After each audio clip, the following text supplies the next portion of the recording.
राज ठाकरे का secret plan. Raj Thackeray जो सबसे ज्यादा महाराष्ट्र की राजनीति में बोलते रहे। राज ठाकरे जब तक उद्धव मुख्यमंत्री थे लगातार एक के बाद एक मुद्दे उठाते रहे। लाउड स्पीकर का मुद्दा तो ऐसा रहा जो पूरे देश में छा गया। हालांकि शुरुआत उन्होंने की और देखते ही देखते हमने देखा देश के अलग अलग हिस्सों में इस मुद्दे को अच्छी पकड़ मिली और इस मुद्दे पर भारी भीड़ भी जुटने लगी। कई लोगों ने राजनीतिक रोटियां भी सेकी, लेकिन राज ठाकरे चुप हो गए। राज ठाकरे इसके बाद लगातार आपको पीछे से या बैकडोर से ही काम करते दिखाई दिए। राज ठाकरे देवेंद्र फडणवीस से मुलाकात करते हैं। इससे पहले राज ठाकरे की मुलाकात नितिन गडकरी से हो चुकी है।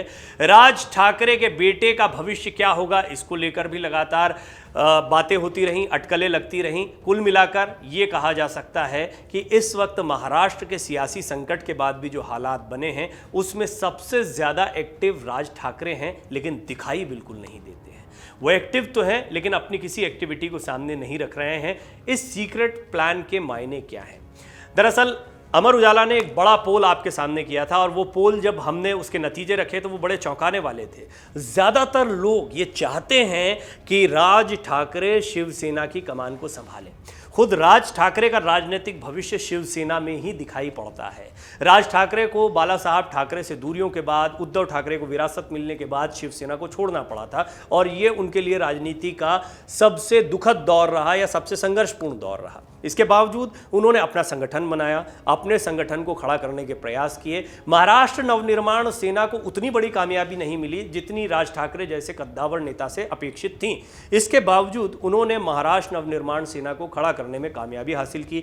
निकाय चुनाव में अब भी मनसे का दबदबा चल जाता है कई बार और विधानसभा चुनाव में भी थोड़ा बहुत प्रभाव देखने को मिलता है। महाराष्ट्र की पूरी राजनीति में या जो बाला साहब ठाकरे का कद था उस स्तर तक जाने के लिए राज ठाकरे को शिवसैनिकों, शिवसेना की जरूरत है। दरअसल एकनाथ शिंदे, उद्धव ठाकरे ये दो धड़े दिखाई पड़ते हैं और इन पर लगातार डिस्कशन चलता रहता है कि शिवसेना किसकी होगी। एकनाथ शिंदे भी ये कह चुके हैं कि वो असली शिवसैनिक है, शिवसेना और बाला साहब की विरासत को संभालने का अधिकार उनको है। तो उद्धव ठाकरे और उनके पूरे गुट का यही कहना है सेम कि असली शिवसेना हम हैं और ये बागी हैं। बहरहाल इस सब के बीच में सबसे शांत बैठे हुए राज ठाकरे को लेकर शिवसैनिकों, शिवसेना के कार्यकर्ताओं और कई नेताओं के पास एक सॉफ्ट कॉर्नर भी है।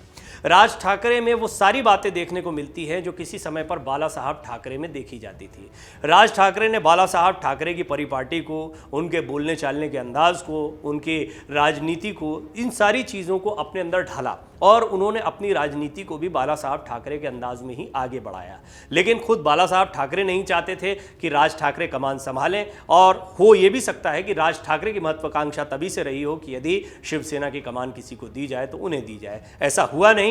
उद्धव ठाकरे को मौका मिला, उद्धव ठाकरे ने पार्टी को संभाला, उसके बाद में थोड़ी जल्दबाजी मुख्यमंत्री बनने में कर दी।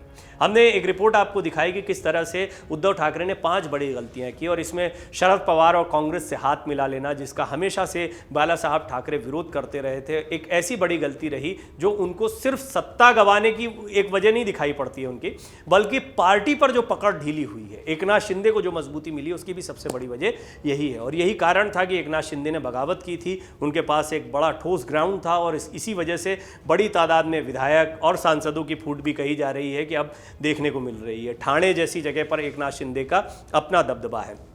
इस सब के बीच में राज ठाकरे कहाँ हैं? दरअसल बीजेपी की राज ठाकरे से बढ़ती हुई नज़दीकियां कहीं ना कहीं एकनाथ शिंदे गुट को भी ये संकेत देती हैं कि अभी बीजेपी के पास ठाकरे परिवार से कोई है। उद्धव ठाकरे और बीजेपी की दूरियां हो चुकी हैं। क्या आने वाले दिनों में उद्धव ठाकरे और बीजेपी की फिर से नज़दीकियां होंगी? क्या शिवसेना के साथ फिर से उद्धव ठाकरे जुड़ जाएंगे या बागी गुट के साथ में उद्धव ठाकरे का गुट जुड़कर फिर से वही शिवसेना बना लेंगे? जैसे बहुत सारे कयास लगाए जा सकते हैं, इनके प्रयास भी चल रहे हैं। ऐसा नहीं कि सियासी संकट के दौरान उद्धव ठाकरे ने खुद प्रयास नहीं किए थे। वो चाहते थे कि एकनाथ शिंदे को ही मुख्यमंत्री बना दें, सपोर्ट हम करना चाह रहे थे, लेकिन इसके बावजूद एकनाथ शिंदे ने साफ कह दिया कि सपोर्ट लेना है तो बीजेपी से लेना होगा। इस बात के लिए उद्धव ठाकरे तब तैयार नहीं हुए। बीजेपी भी इस बात को अच्छे से जानती है कि वो उद्धव ठाकरे जो उनके साथ चुनाव लड़े लेकिन नतीजों के बाद में मुख्यमंत्री बनने के लिए उनसे अलग हो गए, उनके साथ कोई समीकरण नहीं बनाया जा सकता।